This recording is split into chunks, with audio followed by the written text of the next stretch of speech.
오늘 우리에게 주시는 하나님 말씀은 욥기 1장 6절에서 12절 말씀입니다.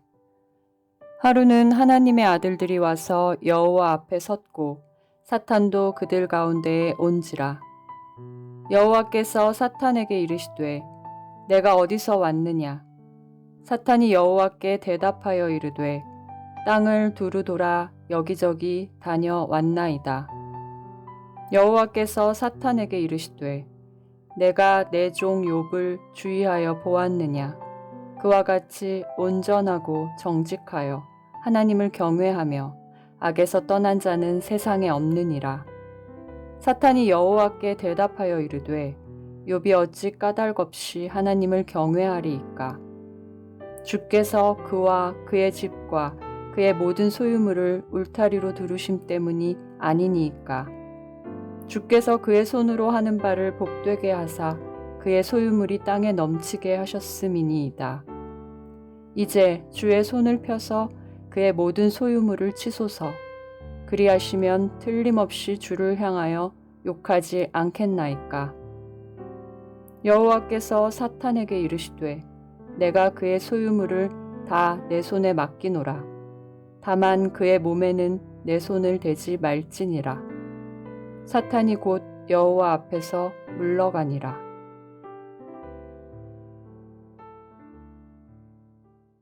욥기서 1장 1절은 욥이 어떤 사람인가를 소개합니다. 우수 땅에 욥이라 불리는 사람이 있었는데 그 사람은 온전하고 정직하여 하나님을 경외하며 악에서 떠난 자더라. 이것이 욥에 대한 성경의 소개입니다. 그 이유는 하나님께서 욥을 그렇게 인정하셨기 때문입니다. 오늘 본문 가운데 1장 8절을 보겠습니다. 여호와께서 사탄에게 이르시되 내가 내 종 욥을 주의하여 보았느냐?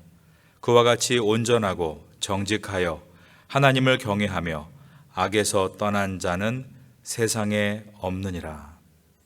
오늘 본문인 1장 6절부터는 하나님 앞에 사탄이 등장하고 있습니다. 이것은 악의 축인 사탄이 거룩하신 하나님 앞에 설 수 있다는 의미가 아니라 하나님의 주권이 닿지 않은 곳은 없다라는 뜻입니다. 오늘 본문에서 볼 수 있는 사탄의 특징이 있습니다. 그것은 끊임없이 세상의 질서를 파괴하려 하고 있고 성도의 믿음을 파괴하려 하고 있으며 또 성도에게 주어지는 하나님의 축복과 구원을 빼앗아 가기 위해서 혈안이 되어 있는 존재라는 것입니다. 욥기서는 사탄의 능력을 결코 과소평가하지 않습니다. 다음 시간에 보겠지만 사탄은 욥의 자녀들을 한꺼번에 죽이고 욥의 재산을 다 몰수하고 욥의 몸에 악창이 나게 하는 소름 끼칠 정도로 능력이 강한 존재라고 말씀합니다.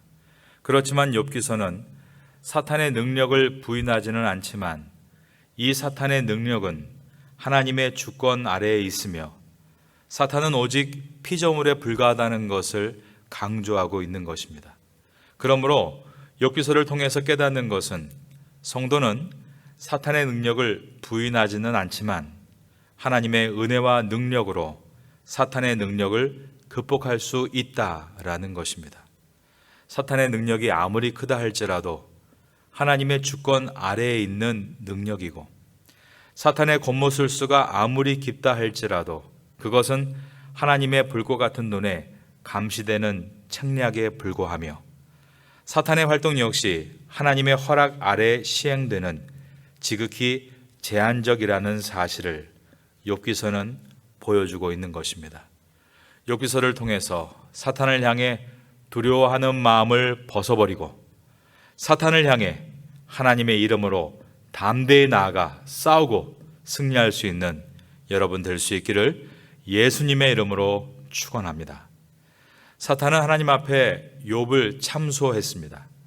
하나님은 욥을 이 땅에서 가장 온전하고 정직하여 하나님을 경외하며 악에서 떠난 자라고 극찬하셨지만 사탄은 그 욥 역시 땅의 필요를 따라 사는 인간일 뿐이고 그 인간은 모두가 자기의 소유이기 때문에 결국 그도 하나님을 떠나게 될 것이라고 참소한 것입니다. 그러면서 이렇게 말합니다. 9절을 보겠습니다. 사탄이 여호와께 대답하여 이르되 욥이 어찌 까닭 없이 하나님을 경외하리이까? 이 사탄의 질문은 인류 역사에 매우 중요한 질문이라고 할 수 있습니다. 사실 이 질문이 욥기서 전체에 흐르는 주제라고 할 수 있습니다. 인간이 이 땅을 살아가면서 까닭 없이 하나님을 경외할 수 있는가? 여기서 까닭 없이라는 말은 히브리어로 힌담이라는 단어인데 이유 없이, 까닭 없이, 보상 없이라는 뜻입니다. 사탄의 주장은 이것이었습니다. 하나님이 욥의 집과 소유물을 보호해 주시고 그에게 복을 주셔서 재물이 넘치게 하셨기 때문에 그가 하나님 앞에서 잘하고 있는 것뿐이다 라는 것이었습니다. 10절입니다. 주께서 그와 그의 집과 그의 모든 소유물을 울타리로 두르신 때문이 아니니까 주께서 그의 손으로 하는 바를 복되게 하사 그의 소유물이 땅에 넘치게 하셨음이니이다.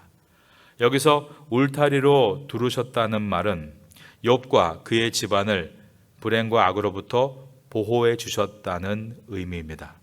이 말에는 욥에게 하나님의 그러한 복이 없었다면 과연 그가 자신의 믿음을 끝까지 지킬 수 있을까라는 뉘앙스가 들어 있습니다. 욥은 아무런 이유 없이 하나님을 경외하고 있는 것이 아니라 하나님이 그에게 주신 것이 많기 때문에 하나님을 경외하고 있는 것이다 라고 주장한 것입니다. 하나님은 이 땅에서 욥만큼은 온전하게 하나님을 사랑하는 사람이라고 하셨고 사탄은 이 땅에서 그 어떠한 사람도 아무 유익이 없이 하나님을 사랑하고 따르는 사람은 없다라고 주장한 것입니다. 그러면서 사탄은 말합니다. 한번 그의 소유를 모두 사라지게 해보라 라고 했습니다. 그러면 이런 반응이 나올 것이라고 했습니다. 11절입니다. 이제 주의 손을 펴서 그의 모든 소유물을 치소서. 그리하시면 틀림없이 주를 향하여 욕하지 않겠나이까?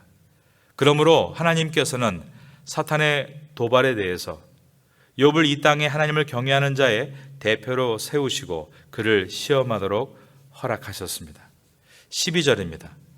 여호와께서 사탄에게 이르시되 내가 그의 소유물을 다 내 손에 맡기노라. 다만 그의 몸에는 내 손을 대지 말지니라. 사탄이 곧 여호와 앞에서 물러가니라.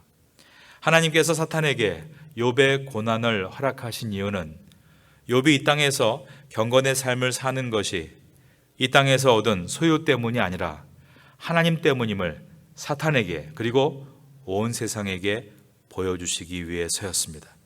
그리고 하나님께서 욥에게 이러한 시련이 일어나도록 보호의 울타리를 거두신 이유는 욥이 그 시련을 반드시 이겨낼 것이라는 욥을 향한 신뢰와 기대가 있으셨기 때문입니다. 성도의 믿음이 진짜인가 가짜인가는 부유하고 풍성할 때는 잘 나타나지 않습니다.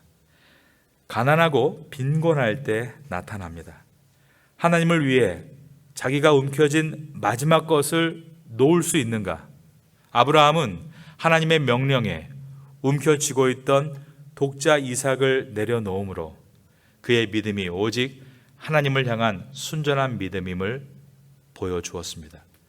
다윗은 하나님께서 나단 선지자를 보내셔서 죄를 깨우치게 하실 때 모든 백성 앞에 자기의 죄를 자백함으로 움켜쥐고 있던 왕자를 내려놓았습니다. 그러므로 앞으로 욥이 환난과 고통 속에서 어떤 믿음을 보여줄지 말씀을 읽는 독자들에게 긴장감과 기대감을 불러일으키는 것입니다. 그러나 이 말씀은 욥 한 사람을 향한 말씀이 아닙니다. 우리 모두에게 주시는 말씀입니다. 우리는 이 땅에 살면서 모두 복을 구합니다. 재물의 복, 건강의 복, 자식이 없는 사람에게는 자식이 생기는 복을, 자식이 있는 사람들은 자식이 잘 되는 복을 구합니다. 부와 건강과 성공을 구하는 신앙을 기복신앙이라고 합니다. 사탄은 인간이 기복신앙에 머무는 것을 비웃고 있습니다. 왜냐하면 그것은 참 신앙이 아니기 때문입니다. 기복신앙의 본질에는 복이 자리 잡고 있기 때문에 그 복이 사라지는 순간 곧바로 하나님을 떠나거나 하나님과 멀어질 것을 잘 알고 있기 때문입니다. 그런 사람들이 얼마나 많은지 모릅니다. 조금만 힘들면 하나님을 버리는 사람들 말입니다. 그러한 모습은 신앙의 기초도 세우지 못한 것이고 사탄에게 언제든지 조롱당하고 삶의 열매도 맺을 수 없습니다. 우리들이 하나님을 경외하는 것이 하나님으로부터 말미암은 축복에 기인한 것이라면 그것은 부끄러운 일입니다. 우리가 하나님을 경외하는 가장 본질적인 이유가 있다면 그것은 하나님을 사랑하기 때문에 하나님을 경외하는 것입니다. 바로 그 이유 하나만으로 하나님을 경외하시는 여러분과 제가 될 수 있기를 바랍니다.